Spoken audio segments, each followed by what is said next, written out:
What's going on, good people, man? You already know what this is, man. Kid DC Wrestling back. We ain't gonna waste any time. We're gonna get straight into it.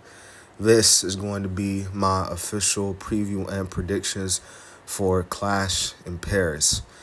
Now, this is the latest WWE Premium Live event that's coming up next Sunday night, August 31st.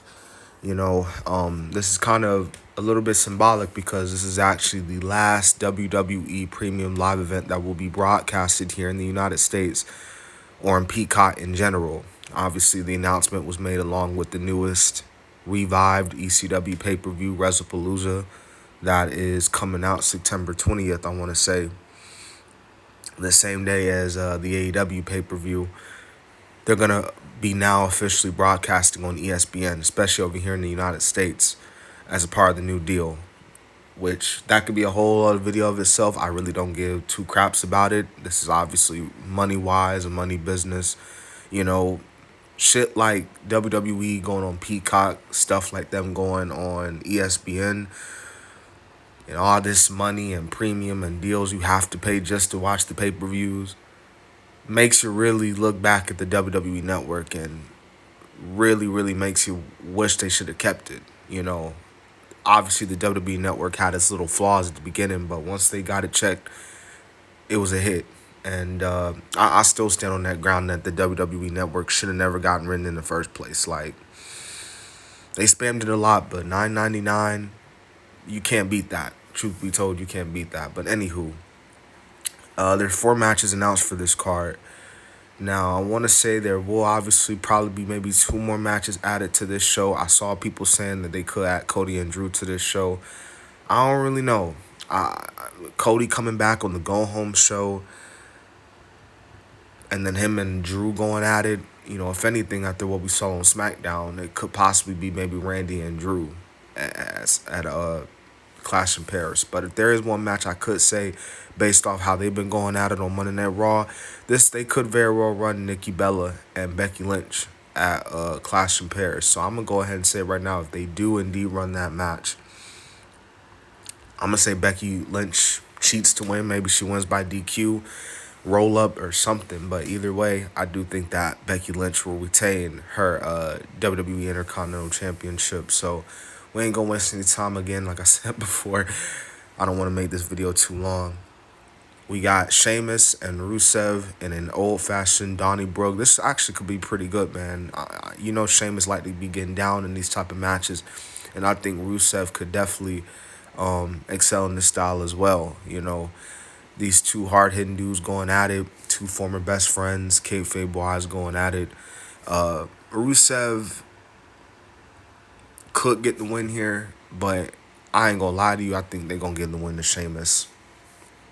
I think they're going to have Sheamus be the one to end this feud, going at it with Rusev. Not really more to say it. Rusev, since he's come back, obviously hasn't really been anything, like, he hasn't had anything star-making performance. Like, this isn't really anything Rusev Day levels to what he was doing, but it's something. And, he's wrestling with Sheamus, and we all know how Sheamus is with putting on banger after banger, and I do think that this match will indeed be just that. But I got Sheamus going over. We have the Fatal 4-Way match for the World Heavyweight Championship. We have the champion, Seth freaking Rollins.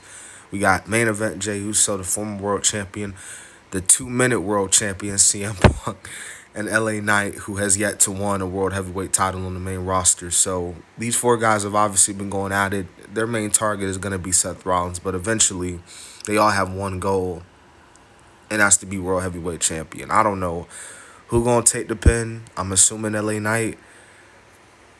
I'm going to go ahead and say it. I think Rollins is winning. Like, there's just no way in hell they're going to have Seth Rollins lose his world heavyweight championship in his first title defense. Like, Seth Rollins, in any chance, I don't see him losing that title at all this year. I really don't. But it should be good. I think it should be a fun little Fatal 4-Way. And, we'll see what happens. But obviously, Rollins is walking out still champion regardless. We got Roman Reigns. We got Bronson Reed. We got the Tribal Chief versus the Tribal Thief. Yeah, obviously, you've been keeping up with the storyline. The one of the biggest things outside of Roman trying to get payback on Paul Heyman after what happened at WrestleMania, ultimately Bronson Reed stealing his motherfucking shoes. Uh, you know, but it's something. I've seen people online saying this match gonna be mid. People saying this match ain't gonna be good. But honestly, we won't know. We won't know until we get there at Clash of Paris. But what I will tell you this: Roman Reigns is gonna win this match.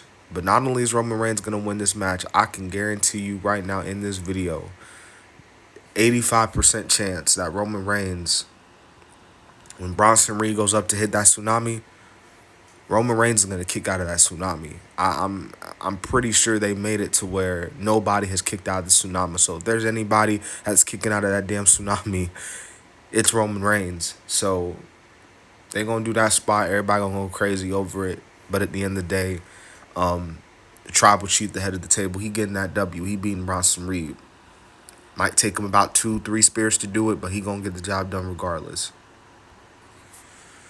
Okay, so this will most likely, if not the world title, this will most likely be the main event of the show. John Cena, Logan Paul. We could sit up here. A lot of people can sit up here and talk about how this is ridiculous. And obviously why. Like, you could have easily had other people to have John Cena's last match in Italy or in France.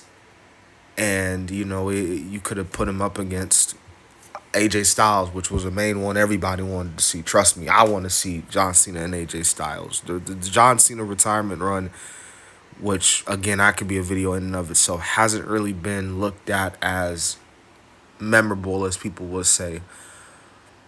We're getting closer and closer to John Cena's retirement date. John Cena only has a few appearances left.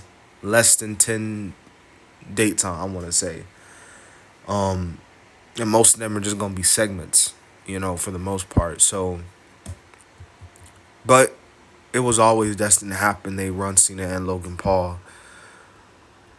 Will it still be a good match? I think so. I do think this should still be a good match. Now, do I think Logan Paul is going to beat John Cena? Hell no. I'll tell you right now, Logan Paul losing this match. I think John Cena is going to beat Logan Paul. And then he moves on to Brock Lesnar, which will most likely be announced after Clash in Paris, that those two will fight at WrestlePalooza. And, yeah, that's pretty much more I can really say, man. That has been my official preview and predictions for Clash in Paris in France, August 31st, Sunday night, or Sunday afternoon. Yeah, Sunday afternoon, excuse me, I said Sunday night. Let me know what y'all think in the comments, man. Y'all already know this is, man, Kid DC Wrestling, and I am out.